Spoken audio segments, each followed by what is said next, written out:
Να σας καλησπερίσουμε όλους. Αν μπορούμε να ησυχάσουμε για να μας ακούτε. Λίγο ακόμα. Όχι, να ησυχάσουμε για να μας ακούσετε.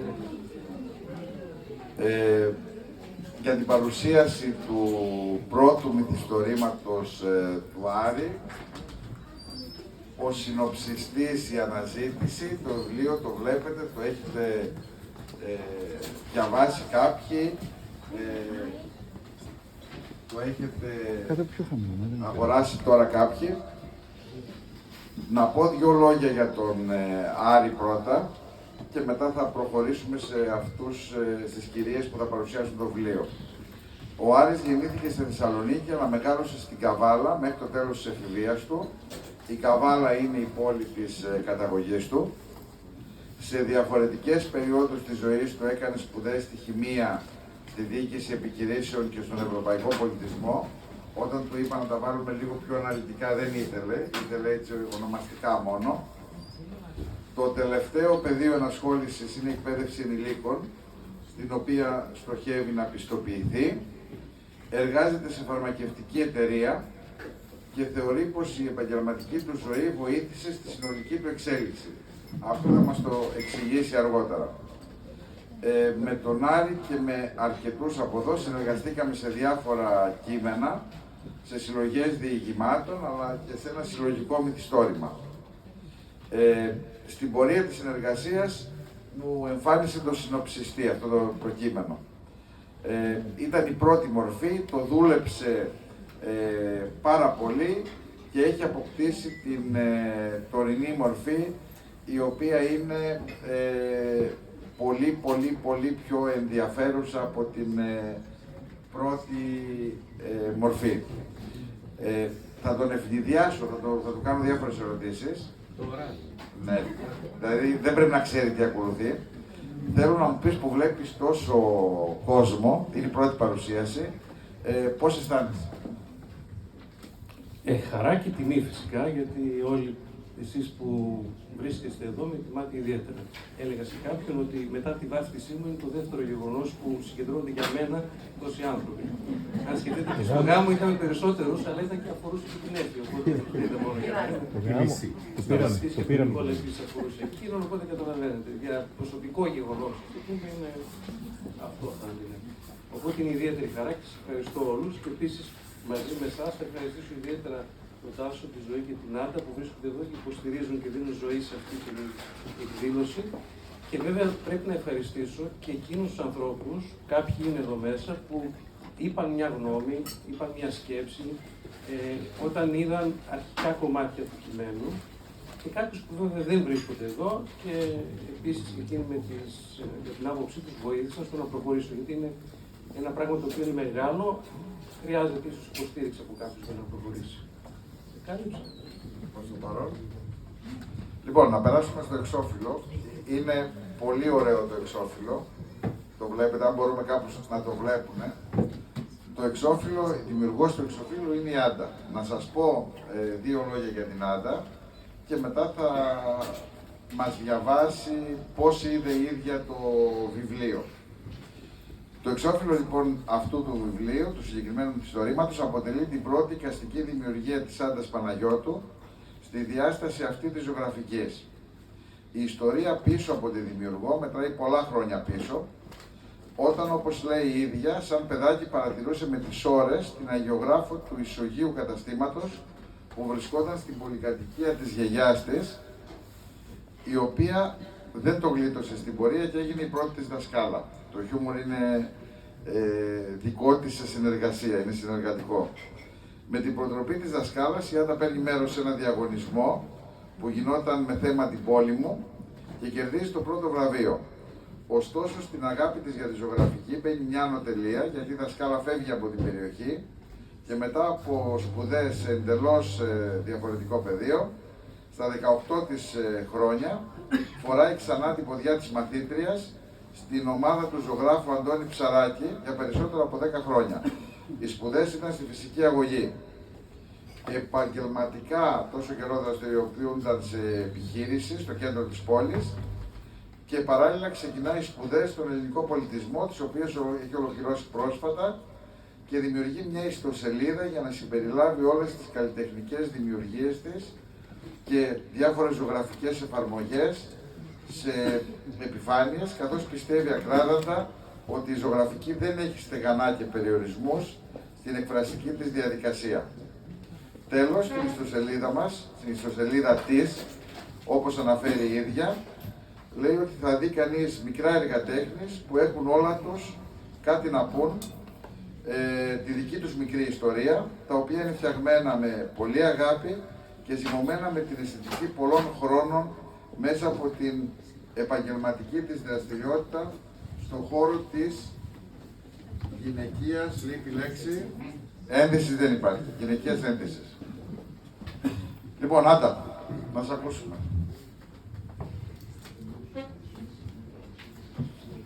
Καλησπέρα και από μένα, αγαπητές φίλες και φίλοι. Πιστεύω ότι ο καλύτερος τρόπος για να ξεκινήσω τη σημερινή μας παρουσίαση και για να μπορέσω πολύ περισσότερο να συνδεθώ μαζί σας είναι να ξεκινήσω με μια μικρή εξομολόγηση. Θα ήθελα λοιπόν να μοιραστώ ότι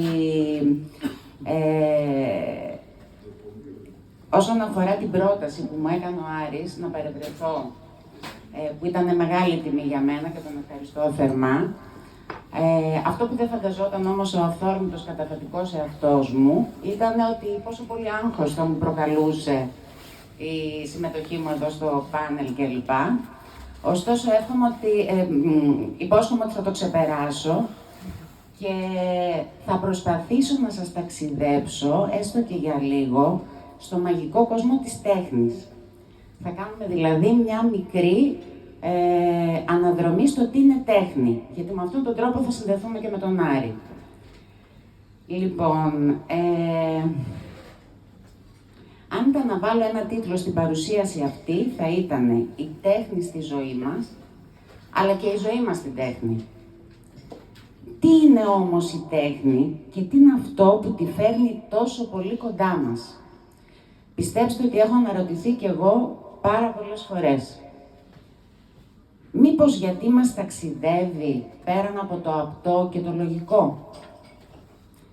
Μήπως γιατί ανοίγει πόρτες σε ένα περιβάλλον, ας είναι και ουτοπικό, που δεσπόζει το συναίσθημα, το πάθος, η ελευθερία?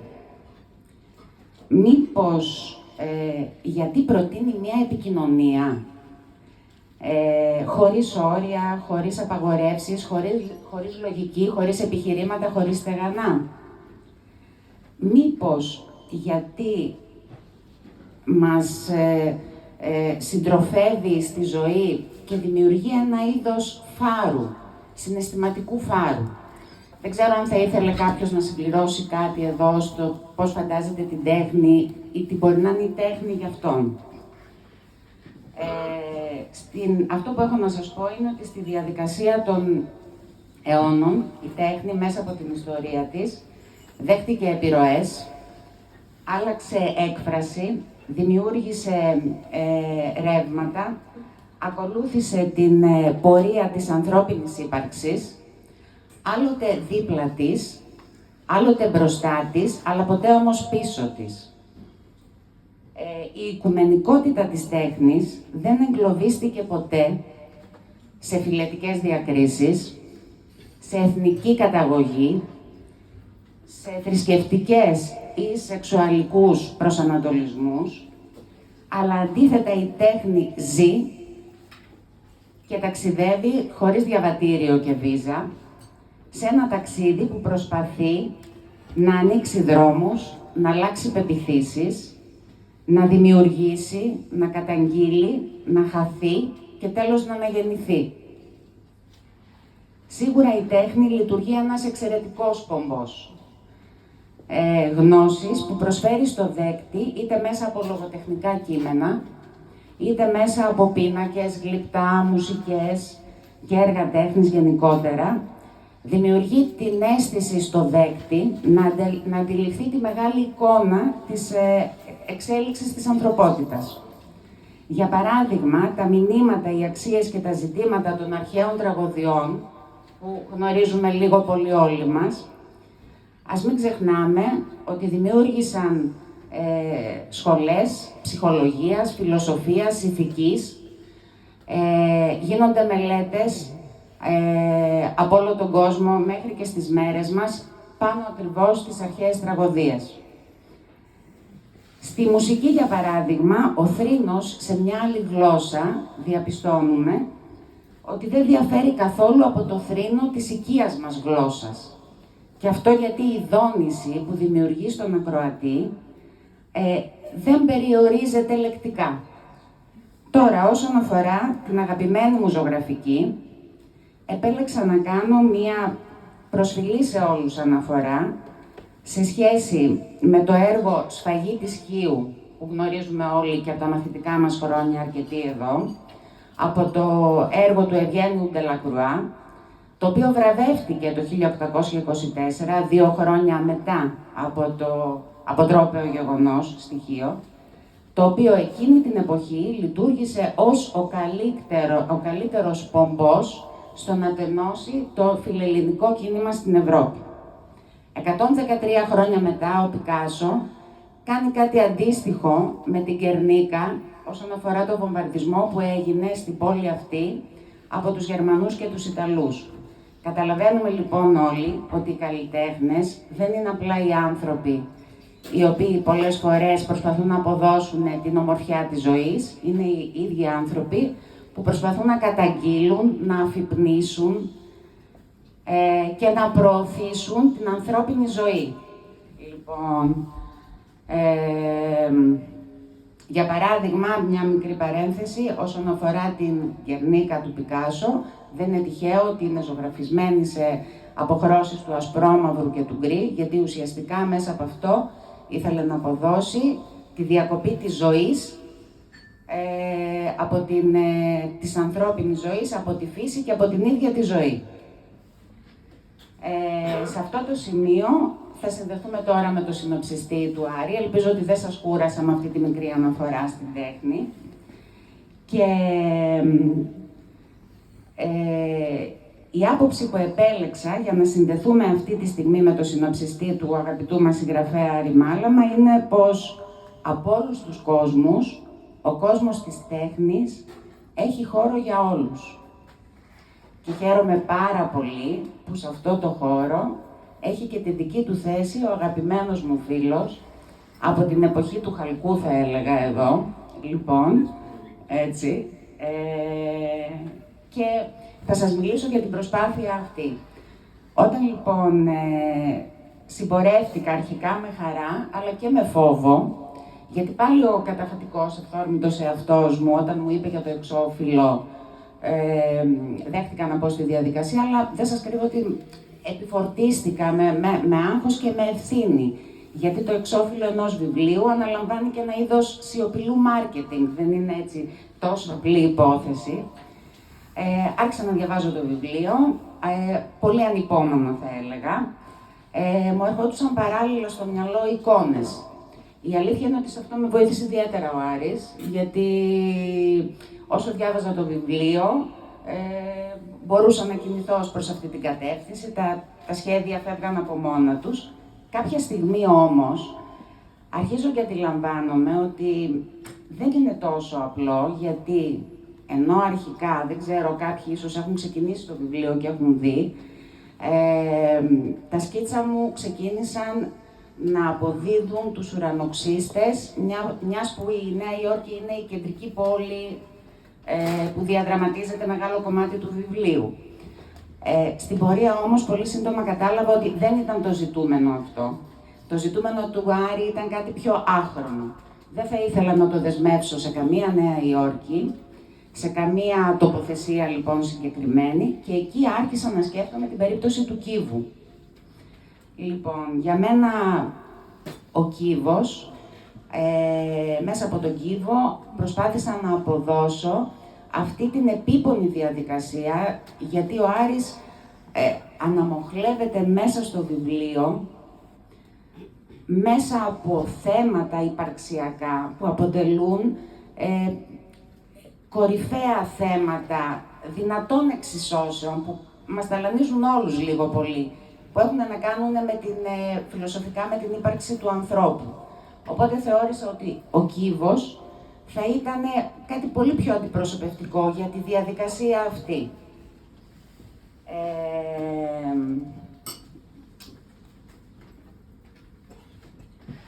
Και θα ήθελα σε αυτό το σημείο να σας συνδέσω λίγο με το βιβλίο τώρα, με ένα κομμάτι του βιβλίου. Λοιπόν, λέει λοιπόν σε ένα σημείο του βιβλίου: «Η καρδιά σου αποτελεί μέρος του εγώ σου», ρώτησε ο Μάριο τον Θωμά. «Μπορείς να την κάνεις να χτυπήσει πιο γρήγορα ή πιο αργά από ό,τι λειτουργεί?» «Άμεσα δεν μπορώ να το κάνω, αλλά αν σηκωθώ και τρέξω, θα αρχίσει να χτυπά ταχύτερα, ενώ αν ξαπλώσω, θα επιβραδύνει το ρυθμό της», απάντησε ο Θωμάς. «Μπορείς όμως να επιβάλλεις κάποιο συγκεκριμένο ρυθμό στην καρδιά σου, διότι εσύ αποφάσισες να χτυπήσει 80 παλμούς το λεπτό», επέμενε ο Μάριο. «Όχι, αυτό δεν γίνεται, λειτουργεί αυτόνομα, ρυθμίζοντας τους παλμούς ανάλογα με τις ανάγκες του σώματός μου», αποκρίθηκε ο Θωμάς. «Δηλαδή δέχεσαι πως δεν έχεις απόλυτο έλεγχο στην καρδιά σου, αλλά εξακολουθείς να πιστεύεις ότι έχεις απόλυτο έλεγχο του μυαλού σου?» Σας ευχαριστώ θερμά και μέσα από την καρδιά μου για όλο αυτό που μοιράστηκα μαζί σας και κυρίως για τον χρόνο σας. Είμαι σίγουρη ότι και η δική σας καρδιά θα χτυπήσει όμορφα με την ανάγνωση του συνοψιστή σε ένα ταξίδι όπως εκείνα τα ταξίδια που κάναμε εκείνα τα ωραία χρόνια που είχαμε λουλούδια μες στην καρδιά, όπως έγραψε κάποτε ο Σταύρος Κουγιουμτζής και συγκοτραγουδήσαμε όλοι μας με τον Γιώργο Νταλάρα. Είστε μια υπέροχη παρέα, σας ευχαριστώ θερμά.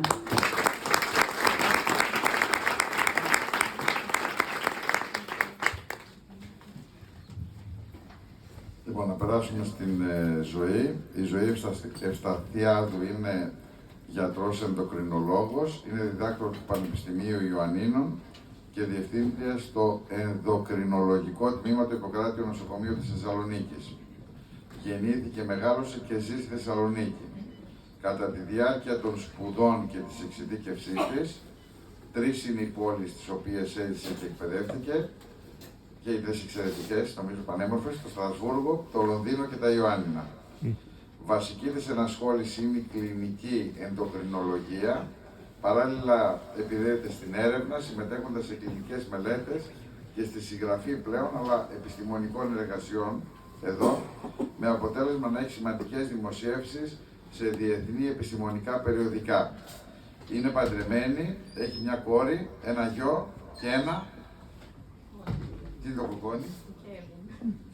Σκυλάκι. Ελληνική ράτσα.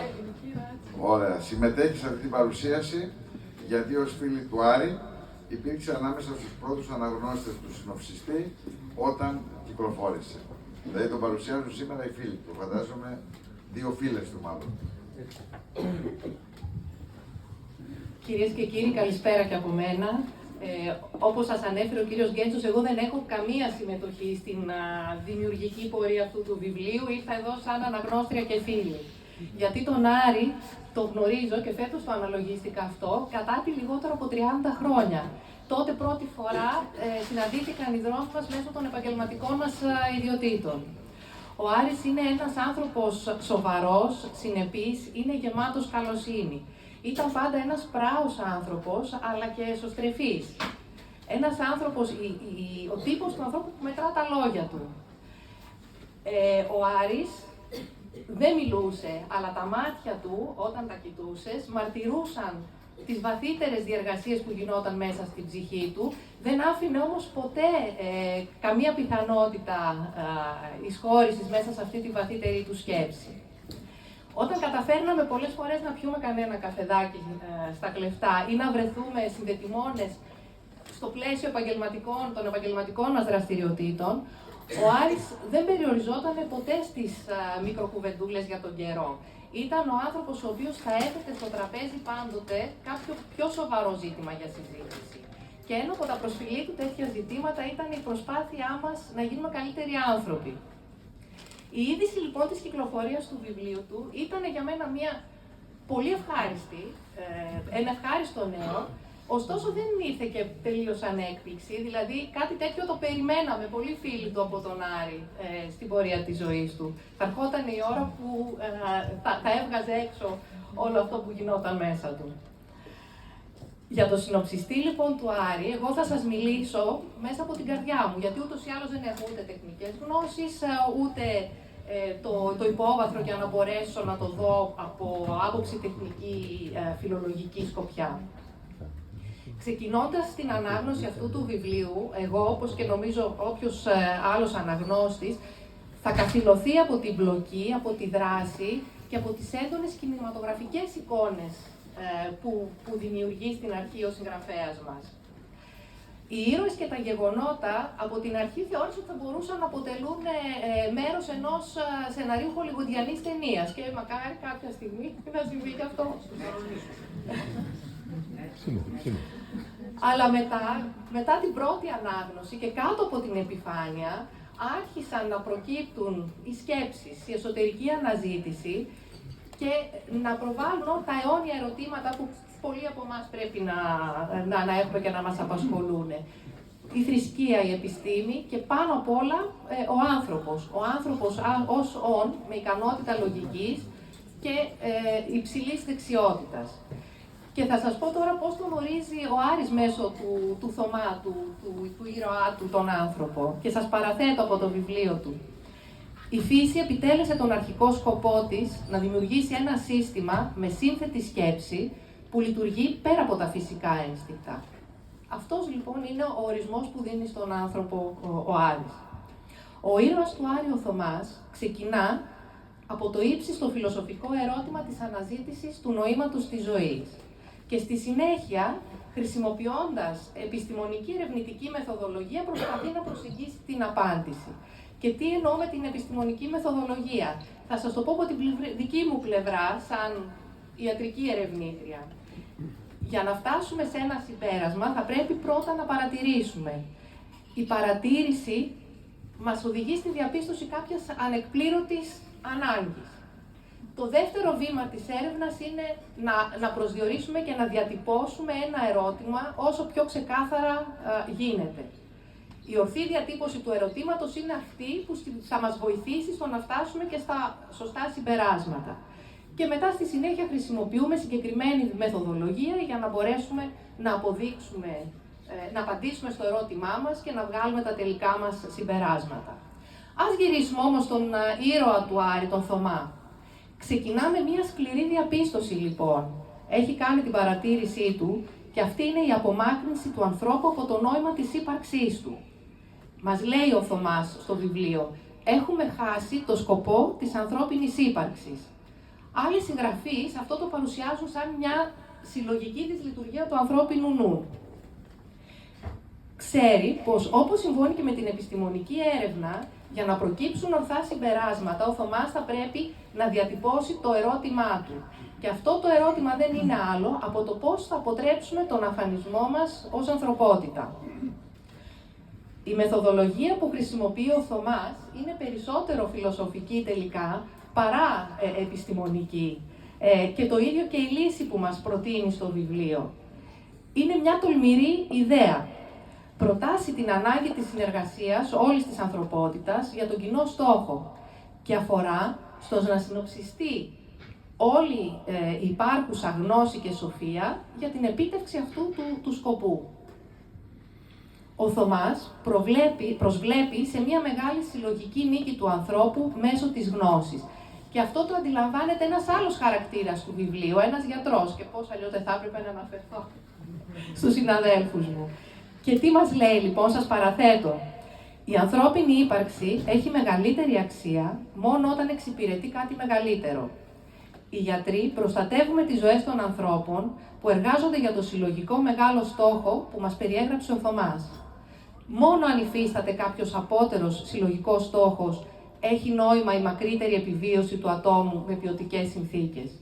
Διότι μέσα από αυτό μπορεί να αναπτυχθεί περισσότερο η γνώση. Στην πράξη, αυτή να αναπτύσσουμε και μεταδίδουμε από γενιά σε γενιά. Η ανατρεπτική αλλαγή που προτείνει ο ήρωάς μας δεν είναι καθόλου εύκολη διαδικασία ούτε για τον ίδιο. Γνωρίζουμε θεωρώ όλοι πόση αντίσταση προτάσσεται, ακόμη και από εμάς τους ίδιους, σε κάθε τι καινούριο και πρωτοποριακό και άγνωστο. Για να προχωρήσει στη διάδοση λοιπόν αυτής της τολμηρής ιδέας, τολμηρής για την κρατούσα αντίληψη, θα πρέπει να απελευθερωθεί από ό,τι τον κρατάει πίσω αγκιστρωμένο. Και μέσα στο βιβλίο είναι συγκλονιστική επίσης η διατύπωση του Σιμεών, ενός άλλου χαρακτήρα, όταν συνομιλεί με τον Θωμά, και σας παραθέτω. Θα χρειαστεί να απαρνηθείς τις δικές σου σκέψεις, τις παραδοχές σου, τα πιστεύω σου, το είναι σου. Αυτά είναι ο εαυτός σου. Αν τα κρατάς μέσα σου, τότε θα είναι δύσκολο έως αδύνατο να φτάσεις σε κάτι καινούριο. Διαβάζοντας την ιστορία του Θωμά, διαισθανόμαστε την αγωνία ενός σκεπτόμενου ανθρώπου να μοιραστεί με την ανθρωπότητα μία ιδέα που είναι προφανώς δύσκολο να γίνει κατανοητή, πόσο μάλλον να εφαρμοστεί από τον σύγχρονο άνθρωπο. Ωστόσο, σύμφωνα πάλι με τον ήρωα, και μάλλον και με τον Άρη, το χειρότερο για μια ιδέα είναι να μείνει χωρίς να δημοσιοποιηθεί, άσχετα από τις αντιδράσεις που θα φέρει. Φίλε Άρη, σε ευχαριστώ από καρδιάς για το υπέροχο ταξίδι. Και φίλοι του Άρη που ήρθατε σήμερα εδώ να το τιμήσετε με την παρουσία σας, σας εγγυώμαι ότι το βιβλίο αυτό θα σας ευχαριστήσει αισθητικά, αλλά ταυτόχρονα θα σας οδηγήσει σε μια απίστευτη διαδρομή σαν εξερεύνητα εσωτερικά μονοπάτια. Εύχομαι να το απολαύσετε όλοι όσο το απόλαυσα κι εγώ. Σας ευχαριστώ.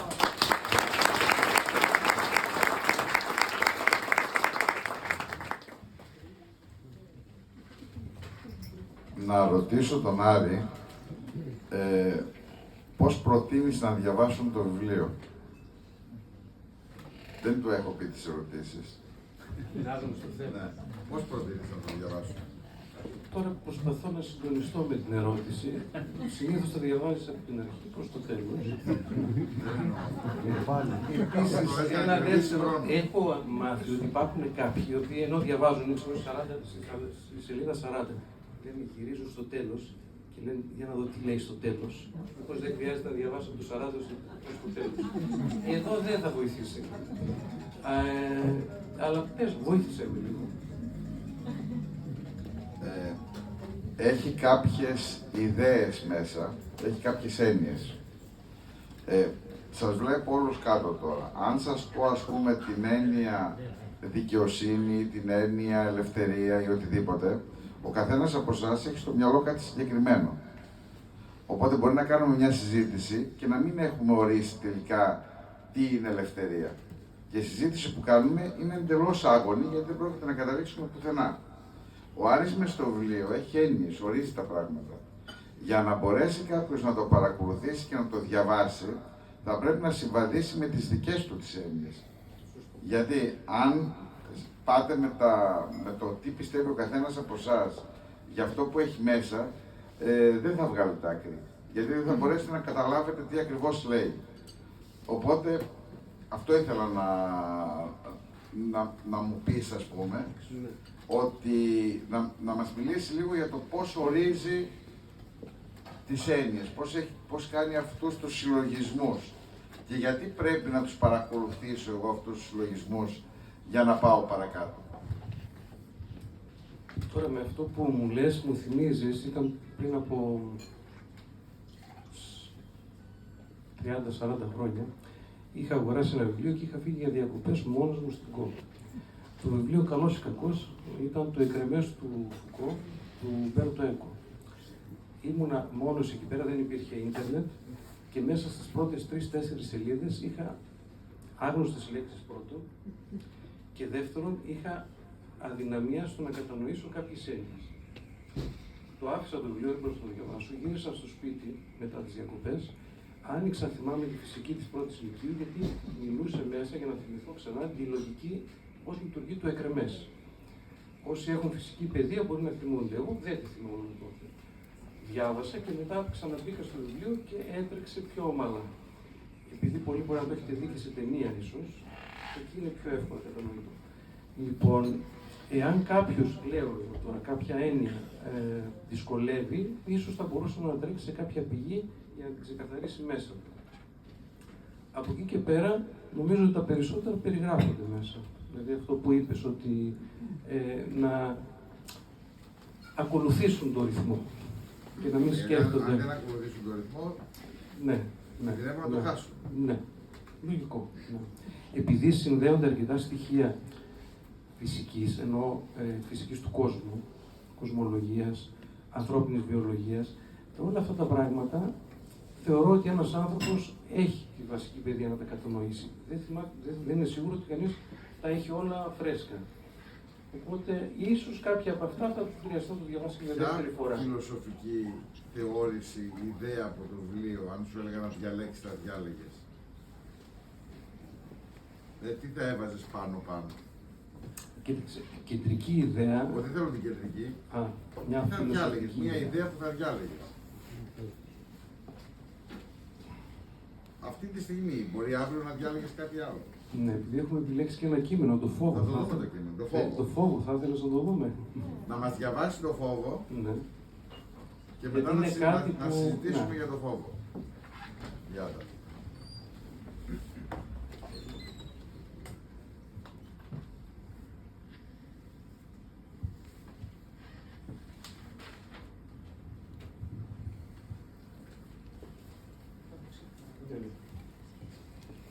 Σας καλέσαμε εδώ σήμερα για να σας εισάγουμε σε μια ομάδα που έχει συσταθεί εδώ και πολλούς αιώνες. Ίσως να είναι η αρχαιότερη ομάδα που δραστηριοποιείται στον πλανήτη. Λυπούμαστε που αναγκαστήκαμε να χρησιμοποιήσουμε βία στην πρώτη επαφή μας, αλλά δυστυχώς οι άνθρωποι δεν συνεργάζονται αν τους πλησιάσει κάποιος άγνωστος. Ο φόβος είναι συνήθως το κυρίαρχο συναίσθημα που προκαλείται στους ανθρώπους όταν αισθανθούν απειλή. Απομακρύνονται από την πηγή του φόβου και προσπαθούν να κρατηθούν μακριά. Έπρεπε να δημιουργήσουμε ένα κίνητρο. Δυστυχώς, το πιο ισχυρό αίσθημα που υπάρχει είναι ο φόβος. Πώς όμως μπορείς να προσελκύσεις κάποιον προς τα σένα, ενώ γνωρίζεις ότι θα του προκαλέσεις φόβο? Θα πρέπει να δημιουργήσεις κάτι ισχυρότερο, μεγαλύτερο, σημαντικότερο. Τι υπάρχει ισχυρότερο από το φόβο? Ο γνώστης σταμάτησε για λίγα δευτερόλεπτα το μονόλογο και πριν συνεχίσει τους κοίταξε. Είναι η επιθυμία. Κρύβει κι αυτή έναν φόβο μέσα της. Είναι ο φόβος που γεννιέται όταν μια έντονη επιθυμία κινδυνεύει να μην εκπληρωθεί. Η επιθυμία πάντα ξεπερνά το φόβο του αγνώστου. Βέβαια τα πράγματα είναι σχετικά. Κανείς δεν μπορεί να προβλέψει για άλλους τι είναι περισσότερο ισχυρό. Εμείς δοκιμάσαμε και πετύχαμε. Θα θέλαμε να ζητήσουμε συγγνώμη εκ των υστέρων. Αυτό είναι απόσπασμα από το βιβλίο, δεν είναι προς εσάς. Ξεκινάει, λέει, σας καλέσαμε εδώ σήμερα, δεν είναι. Αυτό είναι από το βιβλίο. Να δούμε το φόβο τότε. Όταν το έγραφε το βιβλίο, ποιους φόβους είχες? Κοίταξε, νομίζω ότι όλοι μας έχουμε, εγώ τουλάχιστον έτσι πιστεύω, ότι όλοι έχουμε φόβους μέσα μας. Αν καθίσουμε να μπούμε στη βάση, νομίζω ότι ένας είναι ο φόβος του θανάτου. Όλοι οι άλλοι είναι παρακλάδια. Και αυτός επειδή πάντα έρχεται κοντά μου και προσπαθώ να το διώξω, οπότε γράφοντας το πόλεμο. Πώς φαίνεται ο φόβος του θανάτου? Φαίνεται μέσα ο φόβος του θανάτου? Υπάρχει. Ναι, υπάρχει πάντα. Εννοώ, δηλαδή, κοίταξε, κάθε φόβος νομίζω, ξαναλέω, ότι κρύβει από πίσω το φόβο του θανάτου. Δεν υπάρχει κάτι άλλο.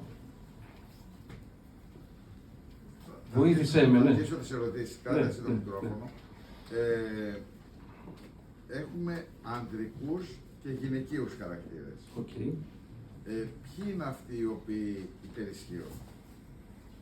Κοίταξε, επειδή αυτό γράφτηκε εδώ και πολλά χρόνια, δεν υπήρχε αυτό το κίνημα των τελευταίων ετών που πρέπει να ισορροπήσουμε ανάμεσα σε ανδρικούς γυναικείους χαρακτήρες, σεξουαλικούς προσανατολισμούς, φιλετικές διακρίσεις, πρέπει να υπάρχουν από όλοι. Τώρα, αν δούμε μια ταινία σημερινή, έχει άσπρους, κίτρινους, λευκούς, μαύρους, οτιδήποτε, ασιάτες, ομοφυλόφιλους, ετεροφυλόφιλους, άλλους ακραίους. Τότε, μέσα στο μυαλό μου, δεν υπήρχε αυτό. Ήταν κυρίως ανδρικοί οι περισσότεροι χαρακτήρες. Υπάρχει και μια γυναίκα η οποία υπερίπτωται, βέβαια. Ωραία, να ρωτήσω κάτι άλλο. Οι χαρακτήρες αυτοί, μήπως τους δημιουργείς μόνο και μόνο για να εξυπηρετείς τις ιδέες σου και δεν σε ενδιαφέρει να τους αναπτύξεις ώστε να τους δώσεις υπόσταση? Δηλαδή, μήπως είναι εντός εισαγωγικών, για να μην παρεξηγηθώ. Εργαλεία. Ναι, εργαλεία. Ναι. Εγώ θα έλεγα μαριονέτες που Ναι. δεν είναι το εργαλείο, Ναι. είναι πιο καλό. Ωραία. Νομίζω πως ναι. Νομίζω πως ναι. Επειδή εγώ δεν είμαι επαγγελματίας συγγραφέας, Κανείς δεν είναι επαγγελματίας. ναι, το λέω με την έννοια ότι αύριο δεν θα γράψω το επόμενο για να εκδοθεί μεθαύριο κλπ. Το σκεπτικό μου ήταν να βγει αυτό που έχω μέσα μου. Αυτό που είχα μέσα μου ήταν κάποιες ίδεες. Να η ζωή περιέγραψε, η Άντα είπε κάποια πράγματα. Βγήκαν μέσα από κάποια πρόσωπα. Και αν πω και δύο πράγματα για το κεντρικό πρόσωπο, για το Θωμά. Προσπαθώ να δείξω Ναι. στο κοινό, ότι είναι ένα διαφορετικό μυθιστόρημα. Ναι. Γιατί συνήθως τα μυθιστορήματα έχουν τους χαρακτήρες, έχουν την πλοκή, τη δράση, πάμε παρακάτω, πάμε παρακάτω, πάμε παρακάτω. Εδώ δεν πηγαίνουμε, ας πούμε, τόσο σε βάθος του χαρακτήρας, ναι. Όχι, όχι. Πηγαίνουμε στο βάθος της ουσίας, Ναι. αυτόν που σκέφτεται ο ήρωας. Σωστό. Δεν με ενδιαφέρουν οι εξωτερικές του αντιδράσεις τόσο, αν θα τρώει μακαρόνια ή αν θα έχει κάποια συνήθεια, αν θα σηκώνεται 8 το πρωί, αν θα κοιμάται αργά το βράδυ. Με ενδιαφέρουν οι ιδέες του, η ιδεολογία του, η αισθητική του. Γιατί πολλές φορές και η ιδεολογία που έχω είναι αισθητική. Άρα θα πρέπει αυτό να περιμένουν, με αυτόν τον τρόπο να διαβάσουν το βιβλίο. Ναι, ναι. Είναι ένα περισσότερο αγγίζει ιδέες και λιγότερο ζωές ανθρώπων.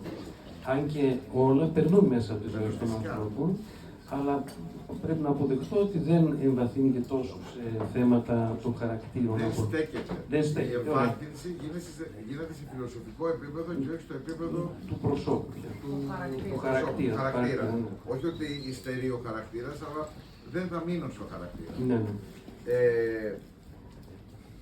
Ένα βιβλίο, ας πούμε, σαν κι αυτό, ποιες αξίες πιστεύεις ότι περνάει έμεσα? Γιατί όταν το διαβάζεις στο τέλος, σου μένει, υπάρχει ένας αξιακός κώδικας, άτυπος, τον οποίο τον προβάλλει, έστω ναι. και άτυπα. Θα μπορούσα να πω ένα κεντρικό στοιχείο, που είναι ότι πέρα από την ανθρώπινη υπόσταση και ζωή, της συνεργασίας, της ανθρώπινης συνεργασίας. Νομίζω ένα κεντρικό στοιχείο που καταλήγει κάποια στιγμή στην αφήγηση, που είναι ζητούμενο. Και νομίζω είναι ζητούμενο γιατί όλοι μας βλέπουμε, αν ανοίξετε την τηλεόραση, αν ανοίξουμε ειδήσεις, θα δούμε τις συγκρούσεις. Δεν θα δούμε συνεργασίες. Σπάνια βλέπουμε συνεργασίες. Αυτό που προτάσει είναι συνεργασίες. Να ρωτήσω το λίγο παιδικό, γιατί δεν συνεργαζόμαστε? Γιατί δεν έχουμε οριμάσει τόσο ώστε να συνεργαζόμαστε. Και εγωιστές, ναι. Εγωισμός. Είναι εγωισμός. Οι ήρωες εδώ, πού βάζουν το εγώ και πού βάζουν το εμείς? Οι ήρωες έχουν τις ίδιες αδυναμίες που έχουμε εμείς.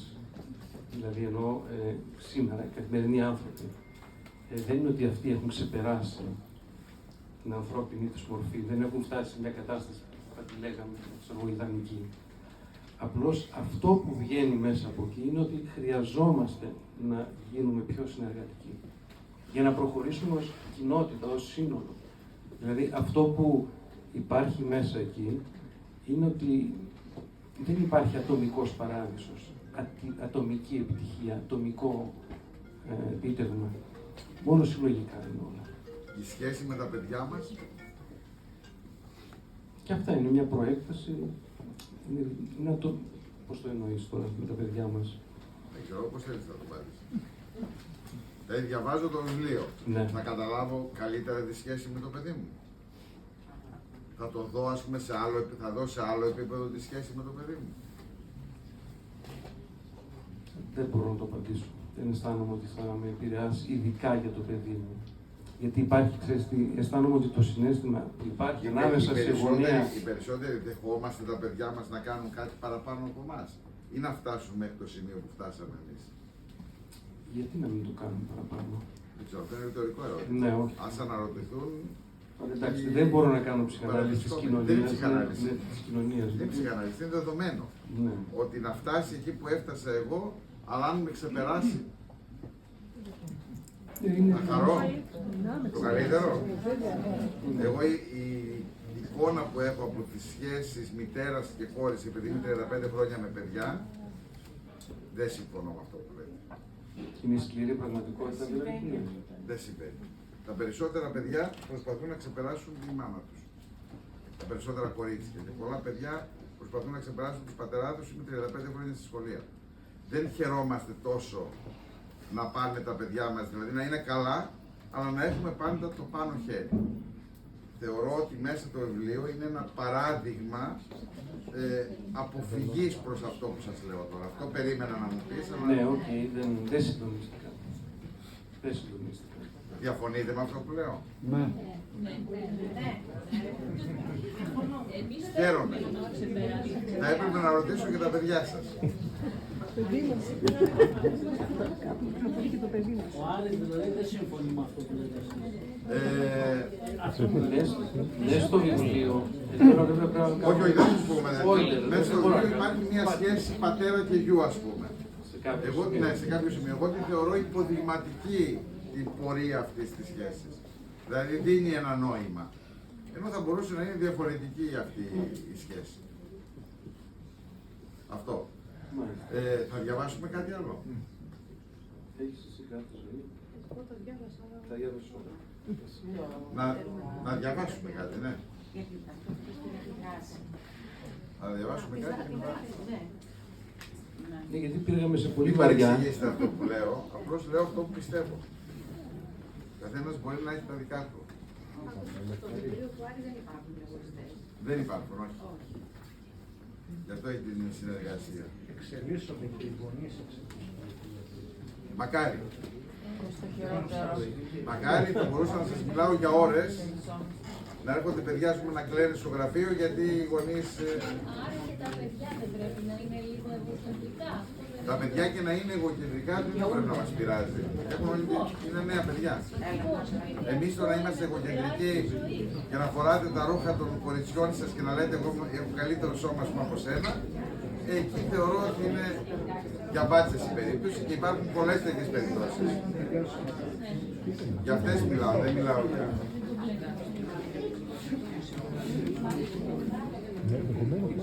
Προσγειώσουμε την κατάσταση σε κάτι πιο γήινο, γιατί υπάρχουν κάποιες σκηνές οι οποίες είναι έντονες, αλλά σκηνές δράσης. Και είπαμε να βάλουμε και μία σκηνή δράσης, μου επιτρέψτε τον όρο έτσι. Και λέει, ο Θωμάς μετά από κάποια ώρα περιπλάνησης στην πόλη, σταμάτησε στο χώρο στάθμευσης ενός σούπερ μάρκετ.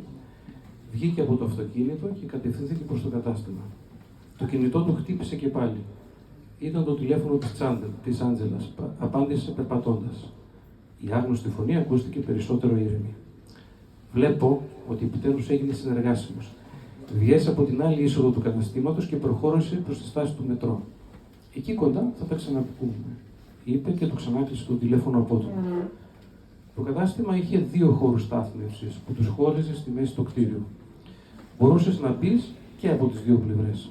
Ο Θωμάς μπήκε από την είσοδο που ήταν κοντά στο σημείο που στάθμευσε και πριν κατευθυνθεί στην άλλη άκρη του καταστήματος, περίμενε να δει τις αντιδράσεις των φρουρών του.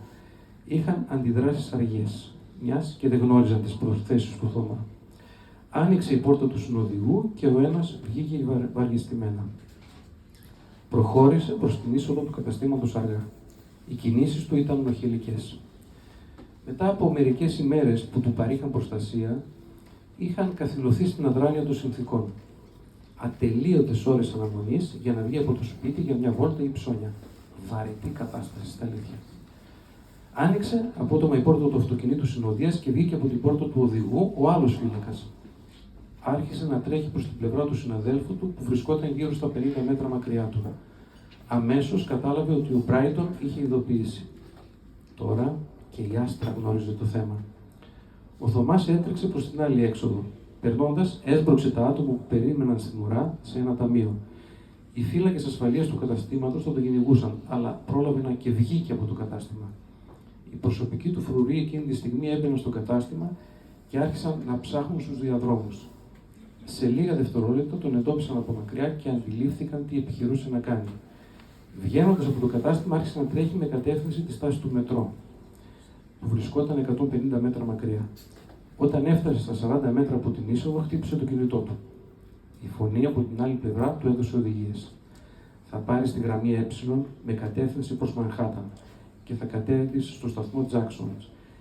Εκεί θα σου δώσουμε οδηγίες. Μη σταματάς να τρέχεις. Τον διέτρεξε σχεδόν και η γραμμή νεκρώθηκε ξανά.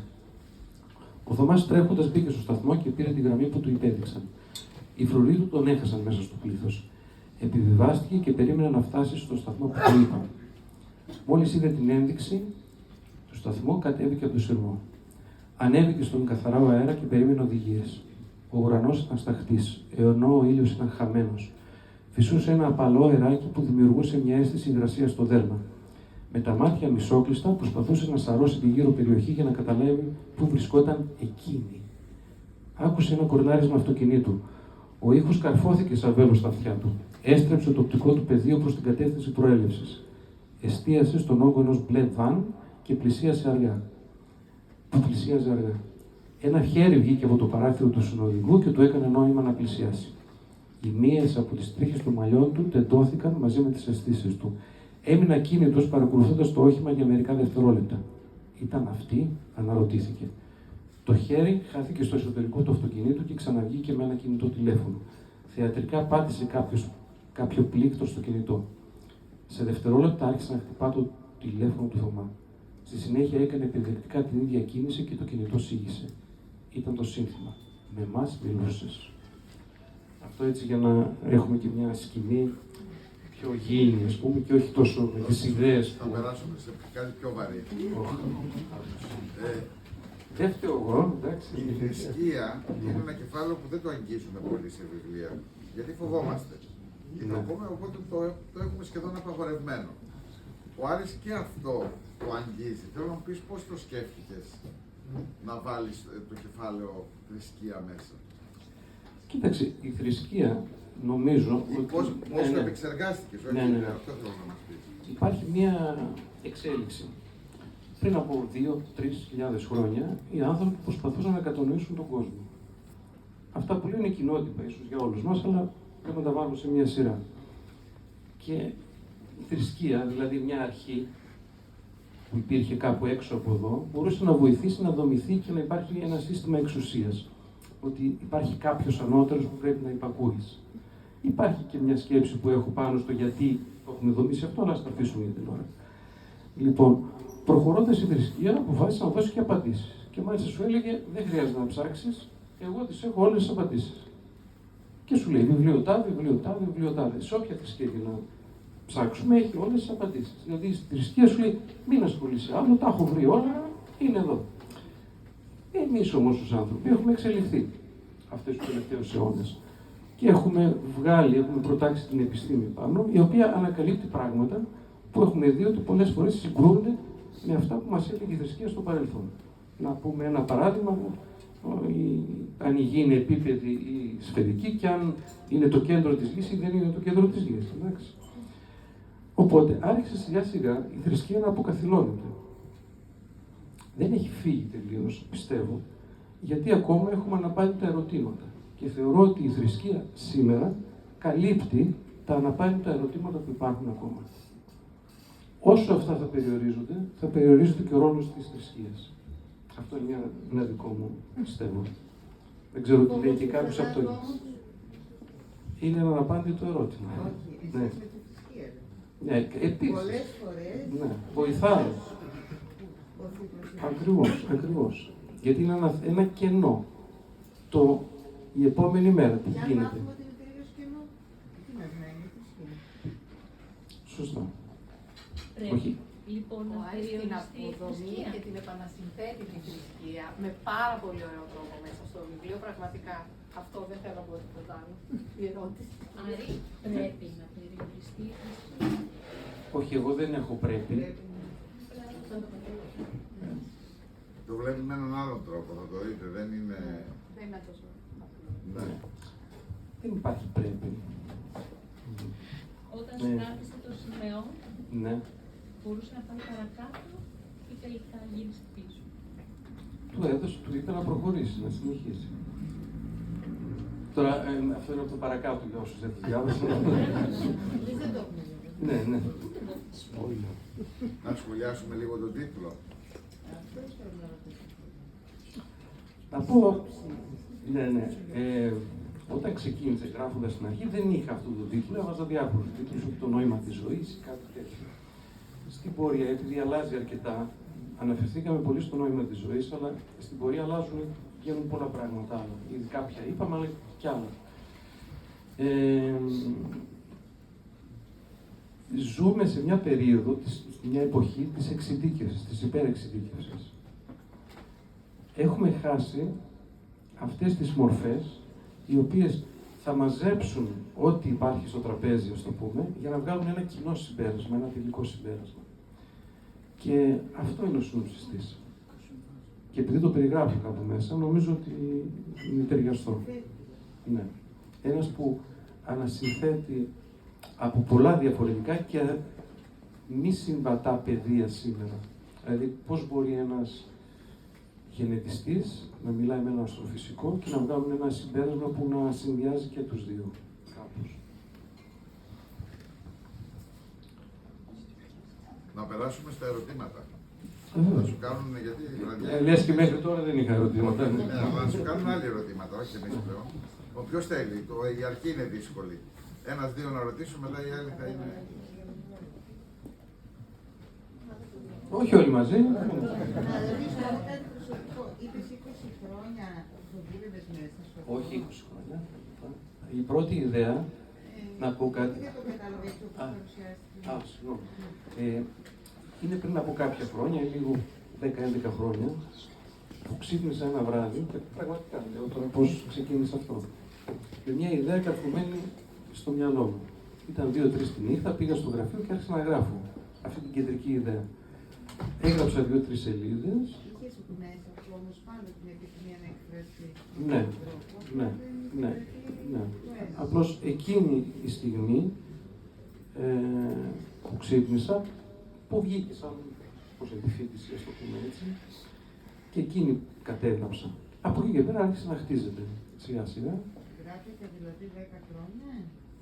Εντάξει, τώρα μην το βλέπουμε τώρα έτσι. Γράφετε τώρα μέσα σε εισαγωγικά. Ναι, 11 για την ακρίβεια. Ναι. Και υπήρξαν αλλαγές από τη στιγμή της σύλληψης μέχρι τη στιγμή του τοκετού.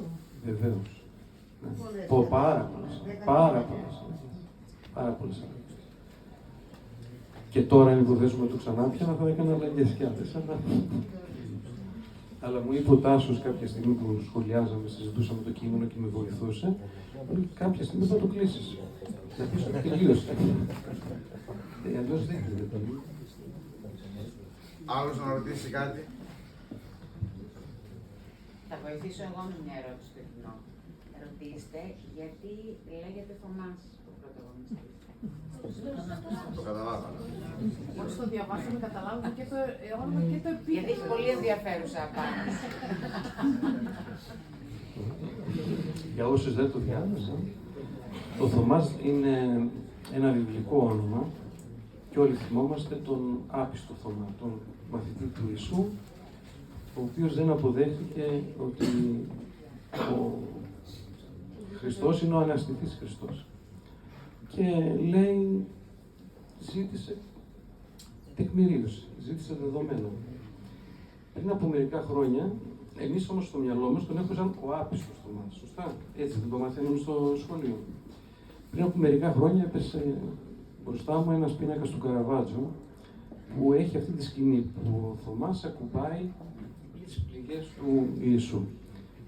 Ο πίνακας όμως δεν λέγεται ο άπιστος Θωμάς, λέγεται ο Θωμάς που αμφισβητεί, που αμφιβάλλει. Και αυτό με βοήθησε λίγο παραπάνω, γιατί αυτός που αμφιβάλλει ή αμφισβητεί θέλει δεδομένα. Και ίσως είναι μια από παλαιά καταγραφή που δείχνει ότι για να παίρνουμε αποφάσεις χρειαζόμαστε δεδομένα, τεκμηριωμένες αποφάσεις. Υπάρχει και επιστημονικό κίνημα τελευταία. Evident. Λοιπόν, οπότε και ο χαρακτήρας Θωμάς είναι ένας τύπος μέσα στο βιβλίο, ο οποίος αναζητά δεδομένα, τα συνθέτει με έναν δικό του τρόπο και προχωράει, βγάζοντας μια πρωτότυπη ιδέα, τέλος πάντων. Πάντως εγώ, επειδή λατρεύω το αστυνομικό διήγημα, βρήκα καταπληκτική ακριβώς αυτή τη σκηνή που διάβασες πριν από λίγο και πιστεύω ότι η αναζήτηση του detective ήταν πάρα πολύ καλή. Και ειδικά αυτό το κυνηγητό της ιδέας του, που του έστελναν οδηγίες, τις οποίες τελικά τις αμφισβήτησε κιόλας, σαν πιστός Θωμάς. Και το άλλο που ήθελα να πω, γιατί βρήκα αυτό το βιβλίο πολύ ενδιαφέρον και πολύ συγκινητικό, είναι ότι τελικά ο Θωμάς είναι πολύ πιστός. Είναι πολύ πιστός στην Άντζελα, η Άντζελα είναι πολύ πιστή σε αυτό. Είναι πολύ πιστή σε ιδέες πολύ βασικές και πολύ όμορφες και πολύ παγκόσμιες, αλλά και πολύ ελληνικές. Και μου άρεσε πολύ. Ευχαριστούμε, Βίτα. Κάνε την αποφώνηση. Εγώ. Εσύ, βέβαια. Γεια σου, Νίδο. Εγώ να σας ευχαριστήσω πάρα πολύ όλους. Ήταν ιδιαίτερη χαρά. Αυτό πέρα από το ευχαριστώ, τι να πει κανείς άλλο.